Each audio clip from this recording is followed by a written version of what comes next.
बच्चों, welcome back to my YouTube channel learning student. आज हम लेके आए हैं आप लोगों के लिए, आप देख सकते हैं जो 12th के बच्चे हैं उनके लिए 2024 का सामान्य हिंदी का ये बोर्ड का पेपर है, यूपी बोर्ड का।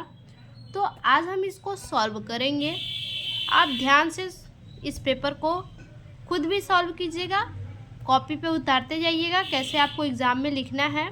तो चलिए देर न करते हुए वीडियो को स्टार्ट करते हैं। वीडियो स्टार्ट करने से पहले प्लीज़ हमारे चैनल को लाइक कीजिए, सब्सक्राइब कीजिए और आगे अपने दोस्तों को भी शेयर कीजिए। देखिए, खंड क पहला प्रश्न हमारा, खंड क में पहला प्रश्न है, क माधुरी पत्रिका किस युग में प्रकाशित हुई। तो माधुरी पत्रिका जो है कि किस युग में प्रकाशित हुई? भारतेंदु युग में, द्विवेदी युग में, शुक्ल युग में, शुक्लोत्तर युग में। तो माधुरी पत्रिका जो है हमारा वो द्विवेदी युग में प्रकाशित हुई। ऑप्शन दूसरा हमारा सही होगा। देखिए, क का हमारा ऑप्शन दूसरा द्विवेदी युग सही होगा। ठीक, अब देखिए उसके आगे है, शेखर एक जीवनी के लेखक हैं। शेखर एक जीवनी के लेखक कौन है? जयशंकर प्रसाद, प्रेमचंद, अज्ञेय, रामवृक्ष, बेनीपुरी। शेखर एक जीवनी के लेखक जो है वो इनमें से अज्ञेय जी हैं। ख का ऑप्शन तीसरा हमारा सही होगा, अज्ञेय जी। देखिए, ख का ऑप्शन तीसरा हमारा अज्ञेय सही है। उसके बाद ग देखिए, कफन किस विधा की रचना है? उपन्यास, नाटक, कहानी, संस्मरण। तो कफन जो है वो हमारा उपन्यास विधा की रचना है। ग का हमारा ऑप्शन पहला सही होगा। देखिए, ग का पहला उपन्यास। उसके बाद घ जो है हमारा वो मैला आंचल उपन्यास है। मैला आंचल उपन्यास किसका है? आंचलिक उपन्यास है, ऐतिहासिक उपन्यास है, मनोवैज्ञानिक उपन्यास है या फिर धार्मिक है। तो मैला आंचल जो है वो आंचलिक उपन्यास है। घ का ऑप्शन पहला हमारा सही होगा। देखिए, घ का ऑप्शन पहला हमारा सही है, आंचलिक कहानी। उसके बाद आगे देखिए, अंग अंधा युग रचना के लेखक हैं। अंधा युग रचना के लेखक कौन है? धर्मवीर भारती, रामकुमार वर्मा, मोहन राकेश, जैनेन्द्र। तो अंधा युग के जो लेखक हैं वो हैं धर्मवीर भारती। ऑप्शन पहला हमारा सही होगा। देखिए, अंगा का हमारा ऑप्शन पहला धर्मवीर भारती। अब चलिए देखते हैं प्रश्न संख्या दूसरा हमारा क्या है। देखिए, दूसरा हमारा है, रामचरितमानस की रचना किस भाषा में हुई? अवधी में, ब्रज में, मैथिली में, खड़ी बोली में। तो रामचरितमानस जो है उसकी रचना अवधी भाषा में हुई। ऑप्शन पहला हमारा सही होगा। देखिए,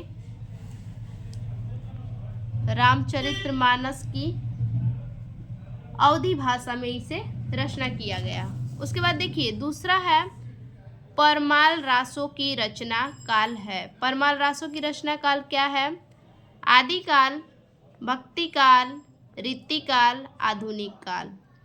तो परमाल रासों की रचना जो हुई वो हमारा देखिए किस युग में हुई? आदिकाल में। देखिए, ऑप्शन पहला हमारा सही है, परमाल रासों की रचना जो है कि आदिकाल में हुई। देखिए, आगे है, छायावाद की रचना नहीं है। इन चारों में से कौन सा छायावाद का रचना नहीं है? कामायनी, साकेत, सरोज स्मृति, नौका विहार।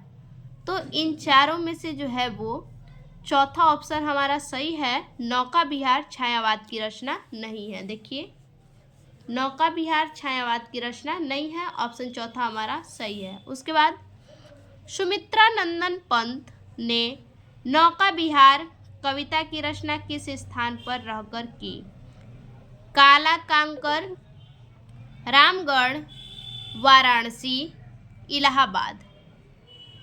तो सुमित्रा नंदन पंत ने नौका विहार कविता की रचना जो है वो इलाहाबाद में रहकर की। ऑप्शन चौथा हमारा सही होगा।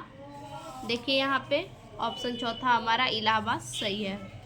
उसके बाद अंग है, वेदना की प्रतिमूर्ति किस कवित्री को कहा जाता है?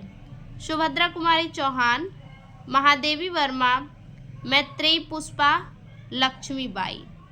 तो वेदना की प्रतिमूर्ति जो है वो कवित्री महादेवी वर्मा को कहा जाता है। अंगा का दूसरा हमारा ऑप्शन सही होगा, महादेवी वर्मा। देखिए अब चलिए देखते हैं प्रश्न संख्या तीसरा। देखिए तीसरा प्रश्न क्या कह रहा है। देखिए तीसरा प्रश्न कह रहा है, दिए गए गद्यांश पर आधारित निम्नलिखित प्रश्नों के उत्तर दीजिए। ये जो हमारा गद्यांश है इस पे आधारित ये प्रश्न है, इन प्रश्नों का इस गद्यांश से हमें उत्तर देना है। तो देखिए पहला प्रश्न क्या है, जन का प्रवाह किस तरह होता है? देखिए यहाँ पे जन का प्रवाह अनंत होता है, हमारा आंसर यहीं पे है। अब उसके बाद दूसरा देखिए, पाठ का शीर्षक एवं लेखक का नाम लिखिए। क्या करना है हमें? पाठ का शीर्षक और लेखक का नाम लिखना है। तो चलिए देखते हैं किस प्रकार से लिखेंगे। देखिए यहाँ पे जन का प्रवाह अनंत होता है, पाठ का शीर्षक राष्ट्र का स्वरूप है एवं लेखक वासुदेव शरण अग्रवाल है। ठीक, पाठ का शीर्षक क्या है? राष्ट्र का स्वरूप और लेखक वासुदेव शरण अग्रवाल। आप जितने भी किसी भी सन का पेपर उठा के देख लीजिए, राष्ट्र का स्वरूप से ज़रूर आपको पैराग्राफ देगा, ये 100% श्योर है। तो राष्ट्र का स्वरूप अच्छे से पढ़ के देख के जाइएगा। अगला प्रश्न है, रेखांकित अंश की व्याख्या कीजिए। ये जो रेखांकित अंश है, जन का प्रवाह अनंत होता है, इसका हमें व्याख्या करना है। तो चलिए देखते हैं। देखिए रेखांकित अंश की व्याख्या, जन के प्रवाह का मानो कोई अंत ही न हो। ठीक, क्योंकि क्या दिया है? जन का प्रवाह अनंत होता है, इसलिए इसका व्याख्या अपने शब्दों में कहेंगे कि जन के प्रवाह का मानो कोई अंत ही न हो। अगला प्रश्न है, सूर्य की रश्मियों का क्या प्रभाव पड़ता है? तो देखिए इसका उत्तर यहाँ पे है, जब तक सूर्य की रश्मियाँ नित्य प्रातः काल भुवन को अमृत से भर देती हैं, तब तक राष्ट्र की जन का जीवन भी अमर है। क्या दिया है? सूर्य की रश्मियों का क्या प्रभाव पड़ता है? तो लिखेंगे सूर्य की रश्मियों का। देखिए सूर्य की रश्मियाँ नित्य प्रातःकाल भुवन को अमृत से भर देती हैं, यही प्रभाव पड़ता है। ठीक, अब उसके बाद लास्ट प्रश्न है, राष्ट्रीय जन ने किसके साथ तादात्म्य स्थापित किया? यहाँ पे देखिए सहस्त्रों वर्षों से भूमि के साथ राष्ट्रीय जन ने तादात्म्य प्राप्त किया। ठीक, अब इसको कैसे लिखेंगे? देखिए सूर्य की रश्मियाँ नित्य प्रातःकाल भुवन को अमृत से भर देती हैं। उसके बाद पांचवा, राष्ट्रीय जन ने भूमि के साथ तादात्म्य स्थापित किया है। यहाँ पे क्वेश्चन मार्क नहीं रहेगा। ठीक, अब उसके बाद प्रश्न संख्या 4। देखिए इसमें हमारा अथवा करके 2 गद्यांश है, यहाँ अथवा है, अथवा करके एक गद्यांश यहाँ पे भी है। दोनों में से कोई एक करना है, तो हमने एक कर लिया। अब प्रश्न संख्या देखिए 4, पद्य से। पद्य में भी देखिए 2 पद्य दिया है, एक पद्य ये है हमारा और एक पद्य अथवा करके भी एक पद्य ये है हमारा। तो हम देखिए पहला पद्य हमारा यही है। क्या कह रहा है कि दिए गए पद्यांश पर आधारित प्रश्न निम्नलिखित प्रश्नों के उत्तर दीजिए। ये हमारा पद्यांश है और इन पे जो प्रश्न है इनका उत्तर हमें देना है। तो देखिए क्या कह रहा है, उपयुक्त पद्यांश के शीर्षक एवं रचयिता का नाम लिखिए। देखिए उपयुक्त पद्यांश का शीर्षक गीत है एवं कवि मैथिली शरण गुप्त हैं। ठीक, ये हमारा क्या हो गया? गद्यांश के जो है कि पद्यांश के शीर्षक और कवि के नाम। अब दूसरा प्रश्न है इस पे, उर्मिला ने शिव का तीसरा नेत्र किसे बताया है? तो यहाँ पे देखिए, बल हो तो सिंदूर बिंदु यह हर नेत्र निहारो। ठीक, यह हर नेत्र निहारो। तो लिखेंगे उर्मिला ने शिव का तीसरा नेत्र सिंदूर बिंदु को कहा है। देखिए उर्मिला ने अपने सिंदूर बिंदु को शिव का तीसरा नेत्र बताया है। अब देखिए तीसरा प्रश्न है, इस पद्यांश में किस ऋतु का वर्णन है? तो इस पद्यांश में जो है कि बसंत ऋतु का वर्णन है। अगर आप इस गद्यांश को पढ़े होंगे तो आपको याद होगा कि ये गद्यांश जो है बसंत ऋतु का इसमें वर्णन किया गया है। तो लिखेंगे इस पद्यांश में वसंत ऋतु का वर्णन है। उसके बाद चौथा है, यह पद्यांश किस ग्रंथ से उद्धृत है? देखिए इस पद्यांश में वसंत ऋतु का वर्णन है। उसके बाद चौथा है, यह पद्यांश कामायनी ग्रंथ से उद्धृत है। उसके बाद लास्ट हमारा प्रश्न है, रेखांकित पंक्ति की व्याख्या कीजिए। ये जो रेखांकित अंश है इसका हमें व्याख्या करना है। मुझे फूल मत मारो, मैं अबला बाला वियोगिनी, कुछ तो दया विचारो। तो देखिए रेखांकित अंश की व्याख्या, पति के विरह में दुखी उर्मिला। पति कौन? लक्ष्मण। जब वनवास सीता, राम और लक्ष्मण जी गए होते हैं तब का ये है। पति के विरह में दुखी उर्मिला कामदेव से कहती है कि तुम मुझे फूल के बाणों से घायल मत करो, क्योंकि मैं एक विरहणी स्त्री हूँ, इसलिए मेरे ऊपर दया करके कुछ तो विचार करो। तो ये हमारा प्रश्न संख्या चौथा पूरा हुआ। अब देखेंगे प्रश्न संख्या पांचवा क्या कह रहा है? देखिए, निम्नलिखित में से किसी एक लेखक का साहित्यिक परिचय देते हुए उनकी प्रमुख रचनाओं का उल्लेख कीजिए। लेखक में कौन कौन से लेखक हैं? देखिए, पहला हजारी प्रसाद, उसके बाद हरिशंकर परसाई, तीसरा डॉक्टर APJ अब्दुल कलाम। तो हम देखेंगे हजारी प्रसाद द्विवेदी का जीवन परिचय। चलिए देखते हैं। देखिए इस प्रकार से हेडिंग डाल लेंगे हम। प्रश्नोत्तर संख्या 5वां का क, डॉक्टर हजारी प्रसाद द्विवेदी। फिर संक्षिप्त परिचय लिखेंगे। जन्म 19 अगस्त 1907 ईस्वी में, जन्म स्थान दुबे का छपरा, माता ज्योतिषमती, पिता अनमोल द्विवेदी, कर्मभूमि इनका वाराणसी में हुआ। पुरस्कार पद्म भूषण पुरस्कार से इन्हें सम्मानित किया गया। मृत्यु 19 मई 1979 ईस्वी को इनका मृत्यु हो गया। तो ये हमारा संक्षिप्त परिचय इसी प्रकार से देंगे। देखिए उसके बाद हेडिंग डालेंगे डॉक्टर हजारी प्रसाद द्विवेदी का जीवन परिचय। लिखेंगे जीवन परिचय में ध्यान रखिएगा बस जन्म स्थान, मृत्यु, माता पिता, शिक्षा दीक्षा, बस इतना ही लिखना है। देखिए आचार्य हजारी प्रसाद द्विवेदी का जन्म सन 1907 ईस्वी में बलिया जिले के दुबे का छपरा नामक गांव में हुआ था। इनके पिता का नाम श्री अनमोल द्विवेदी तथा माता का नाम श्रीमती ज्योतिषमती था। इनकी शिक्षा का प्रारंभ संस्कृत में हुआ। इंटर की परीक्षा उत्तीर्ण करने के बाद सन 1930 ईस्वी में इन्होंने काशी हिंदू विश्वविद्यालय से ज्योतिषाचार्य की उपाधि प्राप्त की। देखिए इनका जन्म कब हुआ था? 1907 ईस्वी में बलिया जिले के दुबे का छपरा गांव में हुआ था। इनके पिता अनमोल द्विवेदी जी थे और माता ज्योतिषमती थी और इन्हें ज्योतिषी भी आती थी। इन्होंने शिक्षा का प्रारंभ संस्कृत में हुआ। इनकी जो शिक्षा थी हजारी प्रसाद द्विवेदी की, इनकी शिक्षा का प्रारंभ संस्कृत से हुआ। इन्होंने जब इंटर की परीक्षा उत्तीर्ण की तो उत्तीर्ण करने के बाद 1930 ईस्वी में ये कहाँ चले गए? काशी हिंदू विश्वविद्यालय चले गए और वहाँ से ज्योतिषाचार्य की इन्होंने उपाधि प्राप्त की।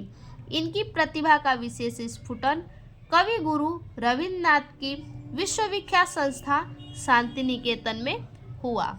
19 मई सन 1979 को ये स्वर्ग सिधारे। ये इनका जीवन परिचय हुआ। अब देखेंगे साहित्यिक परिचय। देखिए साहित्यिक परिचय। डॉक्टर हजारी प्रसाद द्विवेदी आधुनिक हिंदी साहित्य के निबंधकार, उपन्यासकार, आलोचक एवं संपादक थे। द्विवेदी जी उत्तर प्रदेश ग्रंथ अकादमी के अध्यक्ष और हिंदी संस्थान के उपाध्यक्ष भी रहे। इन्हें मंगला प्रसाद पारितोषिका भी प्राप्त हुआ। इनके साथ ही सुर साहित्य पर इंदौर साहित्य समिति ने स्वर्ण पदक प्रदान किया। ठीक, इस प्रकार से आप साहित्यिक परिचय लिख लेंगे। अब देखिए उनकी रचनाएं। रचनाएं में कृतियां हेडिंग डालेंगे, उसके बाद आलोचनात्मक कृतियां। आलोचनात्मक कृतियां कौन कौन सी हैं? सुर साहित्य, हिंदी साहित्य, कबीर, हिंदी साहित्य की भूमिका, कबीर, नाथ संप्रदाय, कालिदास की लालित्य योजना, हिंदी साहित्य का उद्भव एवं विकास। उसके बाद निबंध संग्रह है, कल्पलता, अशोक के फूल, कुटज, विचार प्रवाह। उसके बाद उपन्यास देखिए। पहला है बाण भट्ट की आत्मकथा, दूसरा अनामदास का पोथा, तीसरा पुनर्रवा और चौथा चारुचंद्र लेख। तो इस प्रकार से इनकी रचनाएं हो गई और इनका जीवन परिचय समाप्त हुआ। अब देखिए ख नंबर क्या है? निम्नलिखित में से किसी एक कवि का साहित्यिक परिचय देते हुए उनकी प्रमुख कृतियों का उल्लेख कीजिए। देखिए पहला क्या है? अयोध्या श्री उपाध्याय हरिऔध, दूसरे नंबर पे जयशंकर प्रसाद, तीसरे नंबर पे अज्ञेय। तो हम देखेंगे जीवन परिचय जयशंकर प्रसाद जी के। तो चलिए देखते हैं। देखिए सबसे पहले जन्म 1879 ईस्वी में हुआ। जन्म स्थान वाराणसी काशी में हुआ था। पिता का नाम देवी प्रसाद, माता मुन्नी देवी। इनकी रचनाएं कामायनी, आंसू, तितली इत्यादि। और इनकी मृत्यु 15 नवंबर 1937 ईस्वी में। इस प्रकार से संक्षिप्त परिचय लिख लेंगे। अब देखिए इनका जीवन परिचय। जयशंकर प्रसाद का जीवन परिचय। महान लेखक और कवि जयशंकर प्रसाद का जन्म सन 1889 ईस्वी में हुआ था। बहुमुखी प्रतिभा के धनी जयशंकर प्रसाद का जन्म वाराणसी के एक प्रतिष्ठित परिवार में हुआ था। बचपन में ही पिता के निधन से पारिवारिक उत्तरदायित्व का बोझ इनके कंधों पर आ गया था। देखिए इनका जन्म 1879 ईस्वी में कहाँ हुआ था? काशी में, वाराणसी के काशी में एक प्रतिष्ठित परिवार में हुआ था। और बचपन में ही इनके पिता का देहांत हो गया। जब ये 8 वर्ष के थे, मात्र 8वीं तक शिक्षा प्राप्त करने के बाद इन्होंने क्या किया? 8 वर्ष के थे तभी शिक्षा प्राप्त करने के बाद इन्होंने क्या किया? स्वाध्याय यानी खुद से पढ़ने लगे। स्वाध्याय द्वारा उन्होंने संस्कृत, पाली, हिंदी व अंग्रेजी भाषा तथा साहित्य का विशद ज्ञान प्राप्त किया। जयशंकर प्रसाद छायावाद के कवि थे। वह एक प्रयोगधर्मी रचनाकार थे। तो इस प्रकार से इनका जीवन परिचय हो गया। अब देखेंगे साहित्यिक परिचय। अब देखिए जयशंकर प्रसाद का साहित्यिक परिचय। जयशंकर प्रसाद जी के आरंभिक जीवन से ही उनका प्रेम और रुझान हिंदी साहित्य की ओर दिखता था। इनका जब जीवन का आरंभ हुआ तभी से इनका जो रुचि था, प्रेम था, वो हिंदी साहित्य में दिखने लगा। उन्होंने मात्र 9 वर्ष की उम्र में अपने गुरु को रसमय सिद्ध सवाया लिख कर दिया था। इन्होंने अपने गुरु को क्या दिया था? रसमय सिद्ध सवाया लिख कर दिया, जिनका नाम कलाधर था।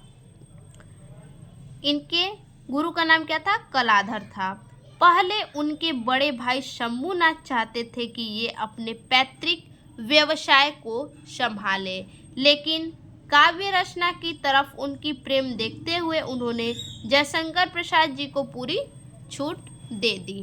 अपने बड़े भाई की सहमति और उनके आशीर्वाद के साथ वे पूरी तन्मयता के साथ हिंदी साहित्य लेखक और काव्य रचना के क्षेत्र में लग गए। तो ये इनका इस प्रकार से जो है कि साहित्यिक परिचय हो गया जयशंकर प्रसाद जी का। अब रचना देखिए, सबसे पहले रचना हेडिंग डालेंगे, उसके बाद लिखेंगे कहानियाँ। कहानियाँ में कौन कौन सी कहानियाँ हैं देखिए, देवदासी, बिसाती, नीरा, शरणागत, चंदा, गुंडा, इंद्रजाल, गुलाम, मधुआ, उर्वशी, पंचायत, गुलाम, ग्राम, चित्र मंदिर, भीख में, छोटा जादूगर, विराम चिन्ह। ठीक, इस प्रकार से कहानी हो गया। ठीक, अब देखिए नाटक। नाटक में कौन कौन से नाटक हैं, चंद्रगुप्त, स्कंदगुप्त, ध्रुव स्वामिनी, कामना, राजश्री, एक घुट आदि, ये इनकी नाटक हैं। उपन्यास, उपन्यास में 3 उपन्यास हैं, कंकाल, तितली, इरावती, और इनकी कुछ कविताएं हैं, देख लीजिए। कविताओं में है अंतरिक्ष में अभी सो रही है, मधुर माधव संध्या में, काली आंखों का अंधकार, तुम्हारी आंखों का बचपन, अब जागो जीवन के प्रभात, ये 4 इनकी कविताएं हैं। अब देखिए प्रश्न संख्या 6 में क्या कह रहा है कि लाठी कहानी की कथा वस्तु का सार लिखिए। या तो लाठी कहानी की कथा वस्तु का सार लिखिए या तो ध्रुव यात्रा कहानी का उद्देश्य लिखिए। अब देखिए इस प्रकार से ध्रुव यात्रा कहानी का उद्देश्य, प्रश्नोत्तर संख्या 6। देखिए उद्देश्य, ध्रुव यात्रा हिंदी के सुप्रसिद्ध कहानीकार जैनेन्द्र कुमार द्वारा लिखित एक मनोवैज्ञानिक और मार्मिक कहानी है। कहानीकार ने इसमें मानवीय संवेदना की मनोवैज्ञानिक तथा दार्शनिक दृष्टिकोण में समन्वित करके एक नवीन विचारधारा को जन्म दिया है।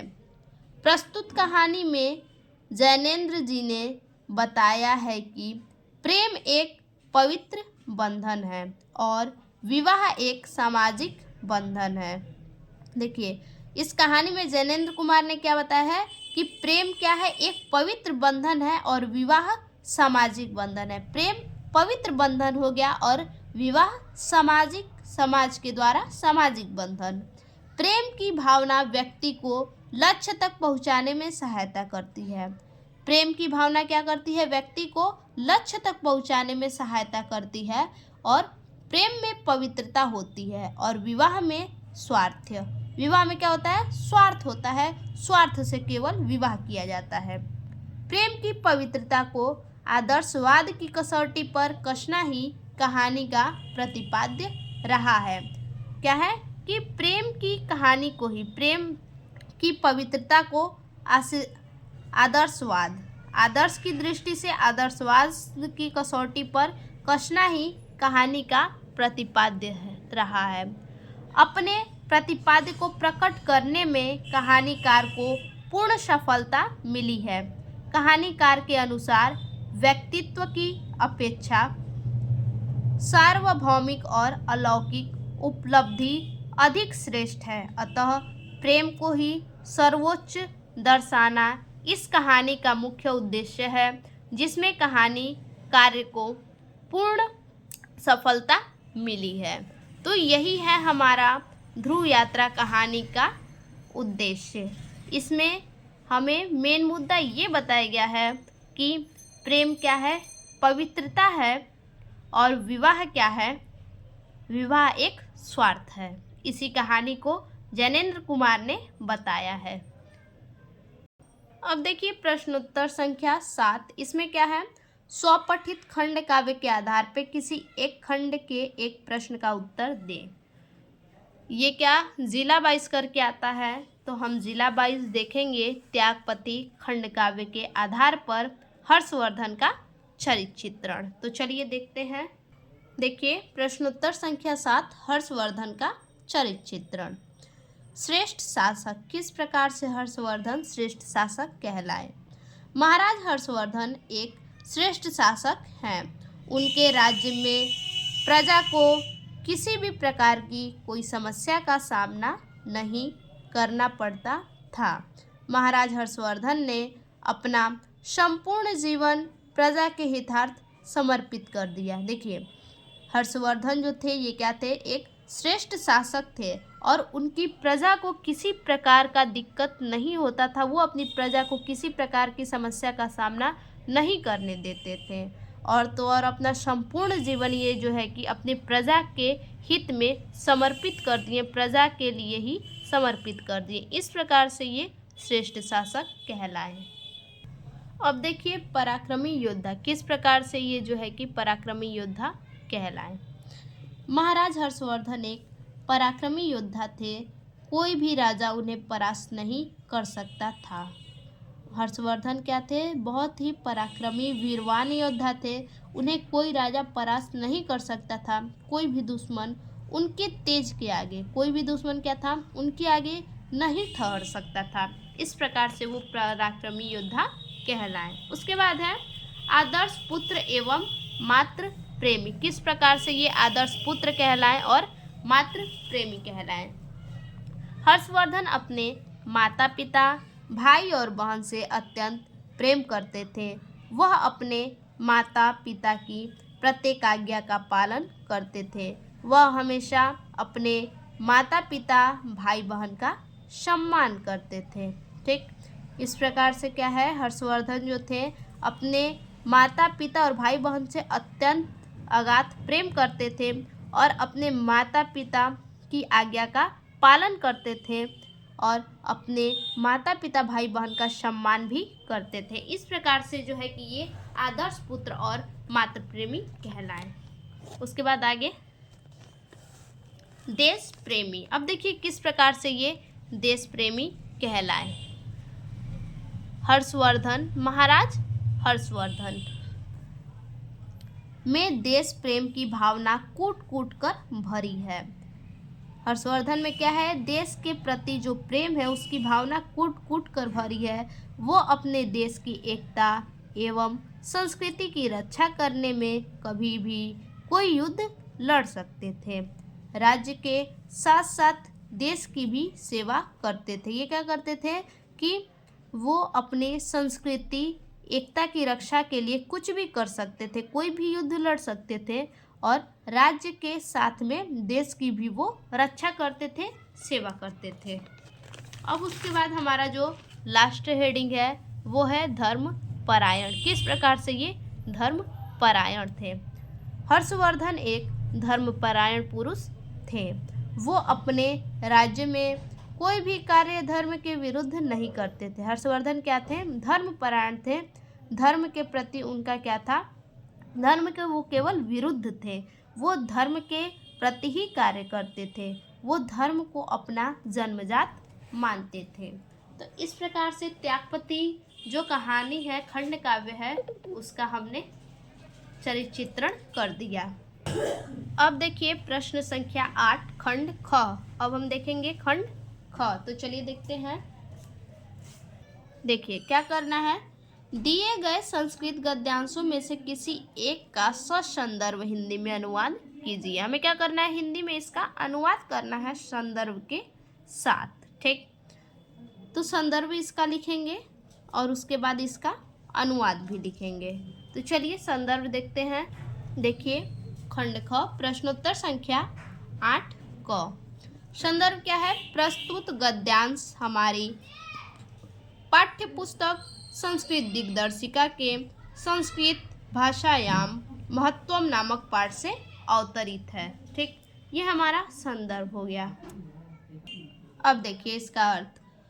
संस्कृत साहित्यस्यम, संस्कृत साहित्य के आदि कवि वाल्मीकि, संस्कृत साहित्य के आदि कवि वाल्मीकि, महर्षि वेदव्यास, कवि कुलगुरु कालिदास, अन्य च और अन्य भास भारवी भव भूत्यादेव, भास कवि भारवी कवि भवभूत आदि महाकवियों ने स्वीकिए अपने ग्रंथ रत्नों अद्यापि द्वारा आज अपने ग्रंथ रत्नों द्वारा आज भी पाठकों के हृदय में विराजमान है। इयं यह भाषा अस्माभिः हमारी माता के समान सम्माननीय वंदनीय है। यतो क्योंकि भारत माता की स्वतंत्रता गौरव अखंडता सांस्कृतिक मेकत्वश्च संस्कृति एकता संस्कृतेनैव संस्कृत से ही सुरक्षित शक्यन्ते सुरक्षित किया जा सकता है। इयं यह संस्कृत भाषा सर्वासु सभी भाषाओं में प्राचीन श्रेष्ठा और श्रेष्ठ चास्ती है। ठीक, अब देखिए इसको कैसे लिखेंगे। देखिए अनुवाद। संस्कृत साहित्य के आदि कवि वाल्मीकि, महर्षि वेदव्यास, कविकुल गुरु कालिदास और अन्य कवि भारवी कवि भवभूत आदि महाकवियों ने अपने ग्रंथ रत्नों द्वारा आज भी पाठकों के हृदय में विराजमान है। यह भाषा हमारी माता के समान सम्माननीय है और वंदनीय है, क्योंकि भारत माता की स्वतंत्रता गौरव अखंडता संस्कृति एकता संस्कृत से ही सुरक्षित किया जा सकता है। यह संस्कृत भाषा सभी भाषाओं में प्राचीन और श्रेष्ठ है। ठीक, तो इस प्रकार से हमारा खंड ख का प्रश्नोत्तर संख्या 8 का क पूरा हुआ। अब देखिए अथवा करके इसमें दूसरा भी है, हमने पहला गद्यांश कर लिया। उसके बाद देखिए 8वां का ख है। दिए गए श्लोक में से किसी एक का संदर्भ हिंदी में अनुवाद कीजिए।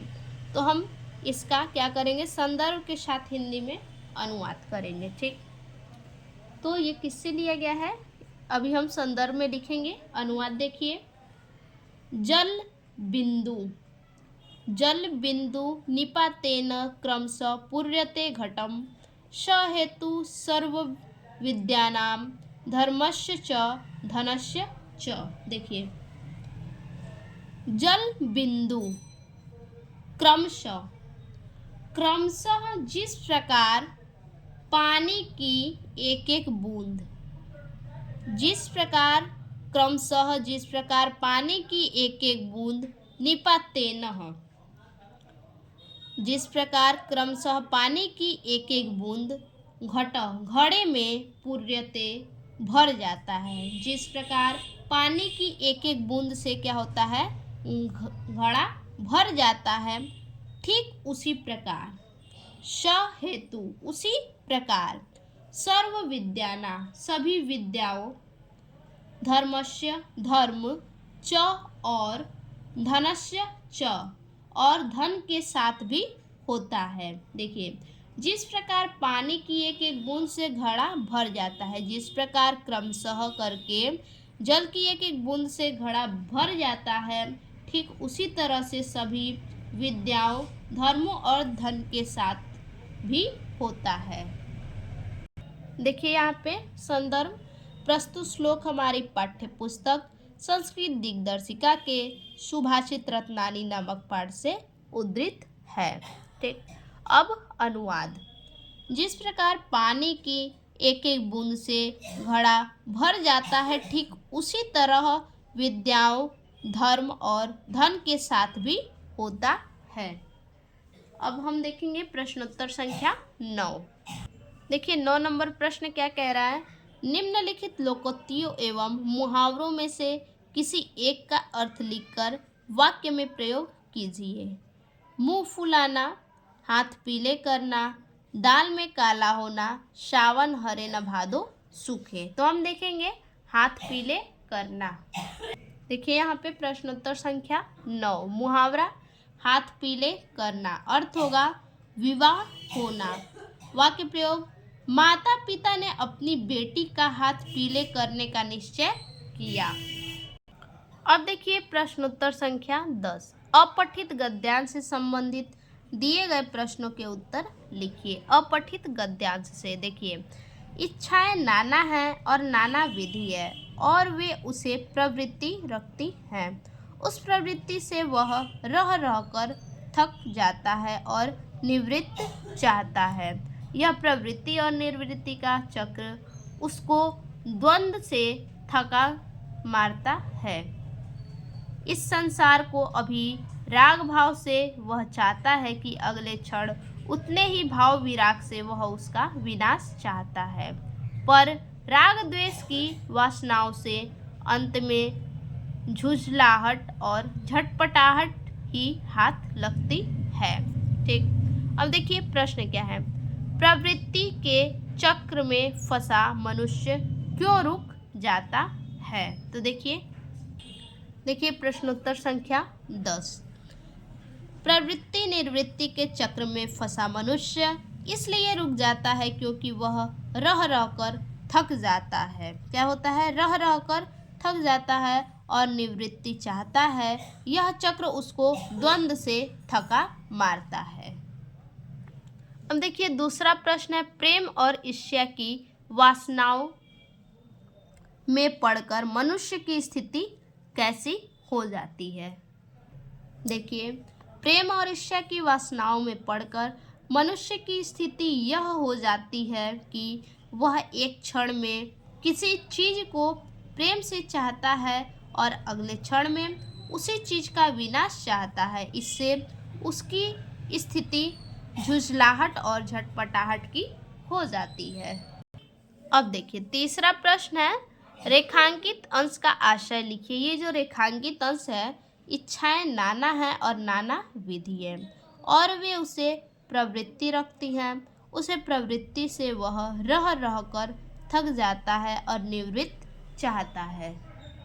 देखिए रेखांकित अंश की व्याख्या, लेखक यह बता रहा है कि मनुष्य की इच्छाएं बहुत सारी होती हैं, वे उसे विभिन्न तरीकों से प्रेरित करती है। ये इच्छाएं मनुष्य को एक गति में रखती है। इच्छाएं मनुष्य को क्या करती है, गति में रखती है, लेकिन इससे वह थक जाता है। मनुष्य क्या करता है, उस गति से थक जाता है और आराम चाहता है। यह एक चक्र है जिसमें मनुष्य इच्छाओं के कारण प्रेरित होता है, थक जाता है और फिर आराम चाहता है।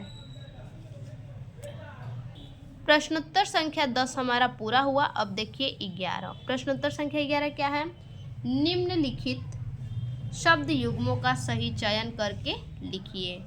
पहला क्या है, वसन और व्यसन। इसमें कौन सा सही होगा, वसन और व्यसन का सही अर्थ क्या होगा, विवश और व्याकुलता, वस्त्र और आदत, कवच और भोजन, अवधि और विस्तार। तो वसन और व्यसन में इसका जो सही अर्थ का चयन होगा, वसन का मतलब क्या होता है, वस्त्र, और व्यसन का मतलब आदत। तो ऑप्शन ब हमारा सही होगा, वस्त्र और आदत। दूसरा है अन्य, अन्न और अन्य। अन्न का मतलब क्या होता है, अनाज। तो देखिए अनाज किस में है, अनाज। और दूसरा भोजन और अनेक, गेहूं और चावल, बेकार और दूसरा। तो अनाज, अन्न का मतलब अनाज, अनाज यहाँ है, यहाँ भोजन है। अब अन्य है, अन्य का मतलब दूसरा होता है, दूसरा कोई, तो यहाँ पे है दूसरा और यहाँ है अनेक। तो जाहिर सी बात है ऑप्शन अ हमारा सही होगा, अनाज और दूसरा। देखिए पहला का ब वस्त्र और आदर, दूसरा का अ अनाज और दूसरा। अब देखिए आगे है 11 नंबर हो गया। ख नंबर, ख है निम्नलिखित शब्दों में से किसी एक शब्द के दो सही अर्थ लिखिए। चपला, जीवन, शिव। चपला का दो शब्द लिखना है। चपला को और हम क्या कह सकते हैं? तो चपला को लक्ष्मी भी कहते हैं और चपला को बिजली भी कहते हैं। तो चपला का लक्ष्मी और बिजली। ग नंबर है, निम्नलिखित वाक्यांशों के लिए एक सही शब्द चयन करके लिखिए। जो शिक्षा देता है उसे हम क्या कहते हैं? शिक्षक, नेता, अभिनेता, संत। तो जो शिक्षक देता है वो शिक्षक कहलाता है। ऑप्शन अ हमारा सही होगा। उसके बाद दूसरा है, जो सब कुछ जानता हो उसे क्या कहेंगे? सर्वज्ञ, तपस्वी, महापुरुष, ब्राह्मण। तो जो सब कुछ जानता हो उसे हम कहेंगे सर्वज्ञ। ऑप्शन अ हमारा सही होगा। देखिए यहाँ पे चपला का लक्ष्मी, बिजली। उसके बाद यहाँ पे प्रश्नोत्तर 11 का ग, पहला का अ शिक्षक होगा जो ज्ञान देता है, और दूसरा जो सब कुछ जानता हो अ होगा। ऑप्शन हमारा सही सर्वज्ञ। अब देखिए आगे, निम्नलिखित में से किन्हीं दो वाक्यों को शुद्ध करके लिखिए। पहला है, मैं भोजन कर लिया हूँ। मैं भोजन कर लिया हूँ। तो इसका शुद्ध वाक्य हम क्या लिख सकते हैं? मैं भोजन कर चुका हूँ। ठीक। दूसरा है, मेरा बड़ा भाई आ रहा है। तो इसका हम लिखेंगे मेरे बड़े भाई आ रहे हैं। देखिए इस प्रकार से लिखेंगे। पहला, मैं भोजन कर चुका हूँ। दूसरा, मेरे बड़े भाई आ रहे हैं। अब देखिए आगे है प्रश्न संख्या 12। क्या कह रहा है? संयोग श्रृंगार रस अथवा करुण रस का लक्षण सहित एक उदाहरण दीजिए। या तो संयोग श्रृंगार रस का लिखिए या तो करुण का लक्षण यानी परिभाषा, लक्षण लिख के एक उदाहरण भी दीजिए। तो देखेंगे करुण रस का। प्रश्नोत्तर संख्या 12 का क, करुण रस। अनुभाव, विभाव तथा संचारी भाव के संयोग से पूर्णता को प्राप्त होने वाली शोक नामक स्थायी भाव से करुण रस की उत्पत्ति हुई है। करुण रस का स्थायी भाव क्या है? शोक है। इसे आप याद रखिएगा, इसी से आप परिभाषा बना सकते हैं। अनुभाव, विभाव तथा संचारी भाव के संयोग से पूर्णता को प्राप्त होने वाली शोक नामक स्थायी भाव से करुण रस की उत्पत्ति हुई है। ठीक। अब उदाहरण देखिए उदाहरण होगा, हे खग मृग, हे मधुकर श्रेणी, तुम देखी सीतामृग नैनी। ये हमारा करुण रस का उदाहरण हो गया। अब आगे देखिए क्या है। अगला प्रश्न है हमारा 12 का ख, यमक अथवा रूपक अलंकार की परिभाषा लिखते हुए एक उदाहरण दीजिए। या तो रूपक अलंकार या तो यमक अलंकार। तो चलिए देख लेते हैं यमक अलंकार। देखिए, जहाँ उपमेय पर उपमान का निषेध रहित आरोप हो वहाँ रूपक अलंकार होता है। क्या कह रहा है कि जहाँ उपमेय पर उपमान का निषेध रहित आरोप हो, जहाँ आरोप लगाया जाए वहाँ पर रूपक अलंकार होगा। जैसे यह जीवन क्या है? निर्झर है। यह जीवन क्या है? ये जीवन मानो निर्झर है। आरोप लगाया जा रहा है कि जीवन क्या है? मानो निर्झर है। उसके बाद आगे देखिए, तीसरा है दोहा छंद अथवा सोठा छंद का लक्षण और एक उदाहरण लिखिए। तो चलिए देख लेते हैं लक्षण और उदाहरण दोहा का। देखिए दोहा, यह एक अर्धसम मात्रिक छंद है। इसमें 4 चरण होते हैं। यह क्या है? अर्धसम मात्रिक छंद है। इसमें 4 चरण होते हैं। पहले और तीसरे चरण में 13-13 मात्राएं, दूसरे और चौथे चरण में 11-11 मात्राएं होती हैं। जैसे रहीमन पानी राखिए, बिन पानी सब सून, पानी गए न उबरै, मोती मानुष चून। रहीमन में 4 मात्रा है, पानी में 4, 4 4 8 और राखिए में 5।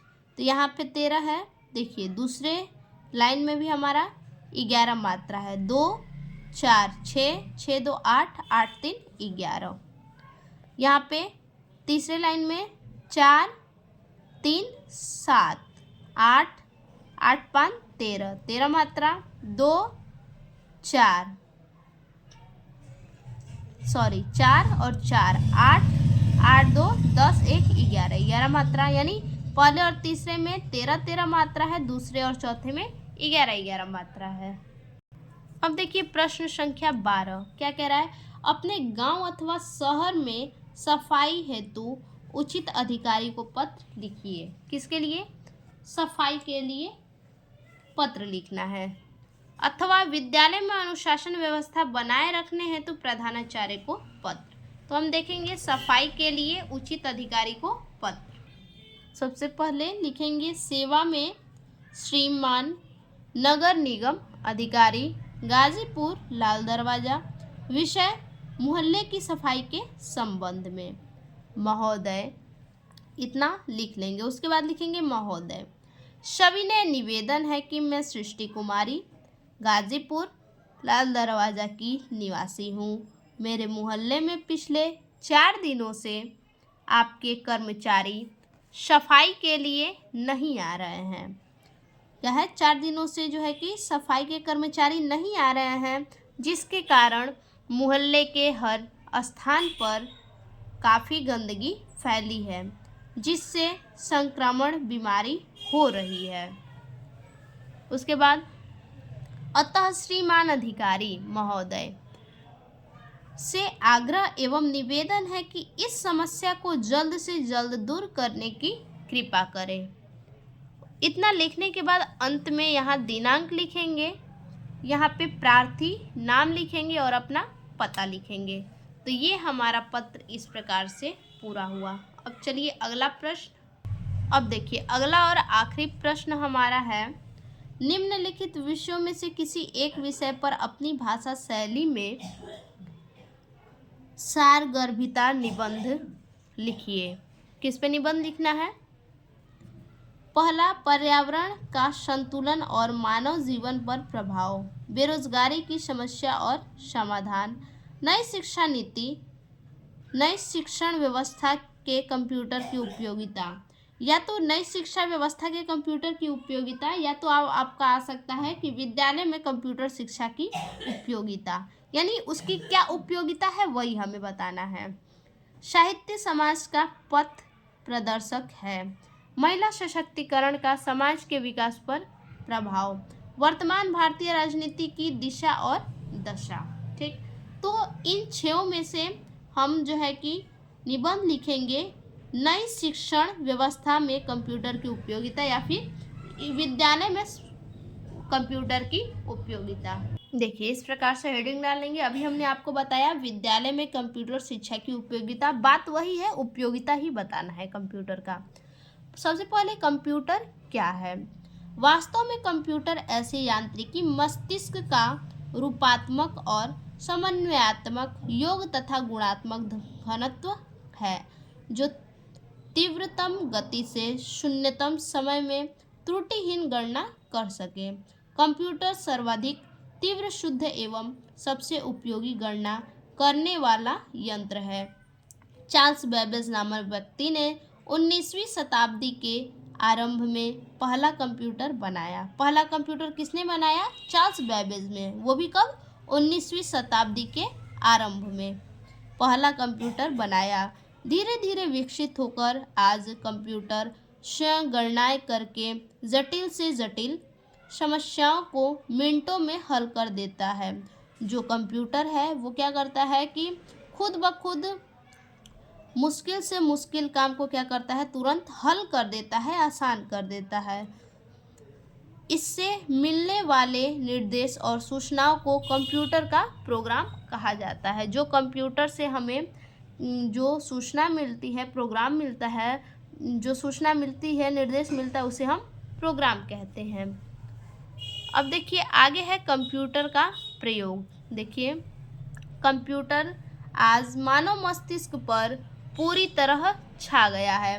बड़े बड़े व्यवसाय, तकनीकी संस्थान और महत्वपूर्ण स्थानों में कंप्यूटर का प्रयोग मानव मस्तिष्क के रूप में किया जा रहा है। देखिए जो बड़े बड़े स्थान हैं वहाँ पे क्या, वहाँ पे कंप्यूटर का ही प्रयोग किया जा रहा है। या तो बैंक हो, या फिर आपका कोई ऑफिस हो, बड़ा बड़ा कारखाना हो, जितना भी बायोडाटा होता है सब कंप्यूटर के द्वारा ही होता है। ठीक। बड़े बड़े बैंकों में खातों में रख रखाव के लिए कंप्यूटर का प्रयोग किया जा रहा है। ठीक। दूरसंचार के क्षेत्र में भी कंप्यूटर को अत्यधिक सफलता प्राप्त हुई है। दूर के जो क्षेत्र है वहाँ पे भी क्या है, कंप्यूटर को ज़्यादा सफलता प्राप्त हुआ है। वास्तुशिल्प एवं डिजाइनिंग में भी कंप्यूटर का महत्वपूर्ण योगदान है। वर्तमान समय में कंप्यूटर का प्रयोग परीक्षा फल के निर्माण, मौसम की जानकारी, चिकित्सा क्षेत्र, चुनाव कार्य आदि में भी किया जाता है। देखिए आजकल जो भी चुनाव हो रहे हैं वो सब कंप्यूटर के द्वारा ही हो रहा है। चिकित्सा क्षेत्र में भी कंप्यूटर है, लेंस ऐसे ऐसे आ गए हैं, मौसम की जानकारी भी उसी के द्वारा हो रही है। परीक्षा फल में जो निर्माण, जो परीक्षा फल सुनाया जा रहा है, हम क्या कर रहे हैं कि आजकल बच्चे कंप्यूटर पे ही देख ले रहे हैं कि उनके कितने मार्क्स आए हैं। और जो डिज़ाइनिंग है, फैशन डिज़ाइनर है, उसमें भी कंप्यूटर का महत्वपूर्ण योगदान है। अब उसके बाद है कंप्यूटर और मानव मस्तिष्क। कंप्यूटर के मस्तिष्क का निर्माण मानव बुद्धि ने किया है। कंप्यूटर का निर्माण किसने किया है? मानव बुद्धि ने किया है। मानव ही किया है कंप्यूटर का आविष्कार। कंप्यूटर समस्याओं को मानव मस्तिष्क की अपेक्षा बहुत कम समय में हल कर सकता है।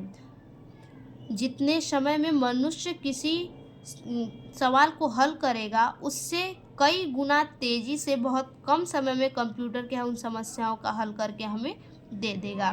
फिर वह एक यंत्र है जो संवेदनाओं, रुचियों तथा चिंताओं से रहित है। वो क्या करता है? कंप्यूटर संवेदना को, रुचियों को और चिंताओं को नहीं समझता है। यह केवल निर्देशित कार्यों को ही करता है। जिस कार्य को निर्देश किया जाता है वही कार्य ये करता है। अब इसके बाद लास्ट हेडिंग है हमारा उपसंहार। वर्तमान कंप्यूटर युग में प्रवेश करके हमने पूर्ण रूप से अपने को कंप्यूटर के हवाले कर दिया है। वर्तमान में क्या है, हमने क्या किया है, पूरी तरह से कंप्यूटर पे हम लोग डिपेंड हो गए हैं कि क्या है, कोई भी काम हो कंप्यूटर तुरंत कर देगा। कंप्यूटर हमें बोलना, व्यवहार करना, अपने जीवन को जीना, मित्रों से मिलना और उनके विषय में ज्ञान प्राप्त करना आदि सब कुछ सिखाएगा। कंप्यूटर में जो कुछ भी एकत्रित होता है वह आज के असाधारण बुद्धिजीवियों की देन है। कंप्यूटर में जो कुछ भी कलेक्ट होता है, एकत्रित होता है, वो सब क्या है, आजकल के बुद्धिजीवियों की देन है। तो ये पेपर हमारा जो है कि हमने पूरा इसका सॉल्यूशन बता दिया। फिर से मिलते हैं ऐसे एक और नए वीडियो में, तब तक के लिए धन्यवाद।